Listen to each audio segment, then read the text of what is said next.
पक्की बात है कि कुछ तो ऐसा हुआ है कि आप इतना नाराज हैं इनसे कि आप अपनी माँ को गले भी नहीं लगाना चाहते? मैम जो इन्होंने शादी की थी ना, अभी इन्होंने बुलाया नहीं था अपने बेटे को, तो ये घर में रो रहे थे बहुत कि मेरे को आज पूछा भी नहीं। इसकी शादी थी दूसरी लड़की की शादी की और है। इन्होंने कहा हम तो बुलाने गए थे और वो आए नहीं, बुलाया भी नहीं था, फोन भी नहीं किया। कहा था तुम्हारी फटी तो लेकर लेवाने आए। जब मेरे भाई ने और मेरे को मारा पीटा, उसके बाद से ज्यादा मेरा खुंदक बढ़ गया। ठीक है, न इनने इज्जत करी मेरी, न इसकी इज्जत करी और न मेरी करी। तो मैं इज्जत में इनकी भी नहीं करना चाहता। सीधी सी बात ये है मेरी।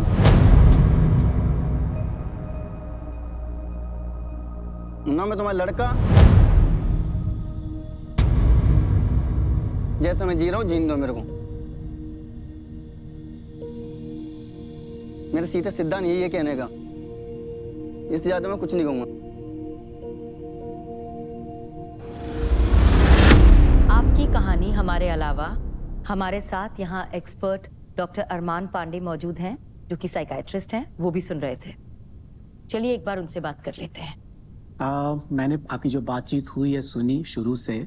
आप और गुड्डी जब आमने सामने बैठे थे तो आप दोनों का रिश्ता जो था इतना प्यारा लगा मुझे। एक दूसरे को देख के जो स्माइल कर रहे थे आप, एक दूसरे का जो सपोर्ट करते, एक दूसरे को इतनी अच्छे से पहचानते, ये दोस्ती बहुत ज़रूरी होती है और ये आपके रिश्ते का बहुत बड़ा एक स्ट्रेंथ है। मुझे ऐसा लग रहा है जब से माता पिता आए हैं तब से साफ सफाई देने का ही माहौल चल रहा है। लेकिन सबसे इम्पोर्टेंट प्रॉब्लम क्या है, आप चारों एक तरफ और एक बीमारी है जो दूसरी टीम में है। यहाँ पे किसी को शराब की लत नहीं लगी है। किसी को नहीं लगी, वो तो बोलने वाली एक ही बात को बार बार दोहराया जा रहा है चीज को। आपको शराब के नशे की बीमारी लगी है। अरे ऐसा कुछ भी नहीं सर जी। ये बोले कि ये बोलने के ऊपर हो रहा है। अब इसमें तो मैं एक्सपर्ट हूँ, तो मैं आपको बताता हूँ। सुनिए क्या होता है। बोलिए। अब मुझे रोज रात में 1 गिलास दूध पीने की आदत है। किसी दिन नहीं मिला, कुछ नहीं होगा, मुझे नींद आ जाएगी।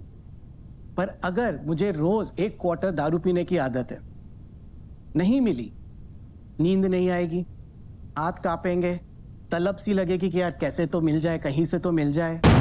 कभी कभी एक्सट्रीम केसेस में सीजर्स यानी कि मिर्गी के दौरे भी आ जाते हैं। इसको हम विड्रॉल रिएक्शन बोलते हैं और ये लत की वजह से नहीं है, ये बीमारी की वजह से। शराब की बीमारी के वजह से आपका स्पर्म काउंट कम हुआ है नरेंद्र। स्पर्म काउंट बढ़ाने की दवा ले लीजिए, लगातार लीजिए, बाकायदे लीजिए, 3 साल 4 साल 5 साल, पर शराब उसको बढ़ने ही नहीं देगी। क्योंकि अल्कोहल के वजह से आपका टेस्टोस्टेरोन लेवल कम हो जाता है। टेस्टोस्टेरोन मतलब जो मेल हार्मोन होता है, अगर वो नहीं रहेगा तो स्पर्म बनेंगे ही नहीं। और क्या ऐसा है कि जिस तरह से इन्हें आदत लग चुकी है शराब की, वो इनके गुस्से को भी बढ़ा रही है? हमको सबको पता है कि अल्कोहल का असर सिर्फ लिवर पे होता है, पर सबसे ज्यादा अल्कोहल का असर हमारे दिमाग पे होता है। शराब जैसी जो चीजें वो हमें डिप्रेस करती है। लेकिन नरेंद्र, मुझे ऐसा लगता है कि गुस्सा आपका पुराना दोस्त है।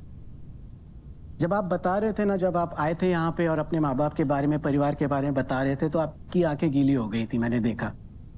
क्योंकि वो गुस्सा नहीं था, वो दर्द था। पर जब से ये लोग सामने आए हैं, वो दर्द कहीं छुप गया और सिर्फ गुस्सा आपके आगे खड़ा है, आपको बचाने के लिए। बट अनफॉर्चुनेटली नरेंद्र, क्या हो रहा है ना कि यही गुस्सा आपको आपके चाहने वालों से दूर ले जा रहा है। ये गहरा घाव है, आई थिंक इसको टाइम लगेगा।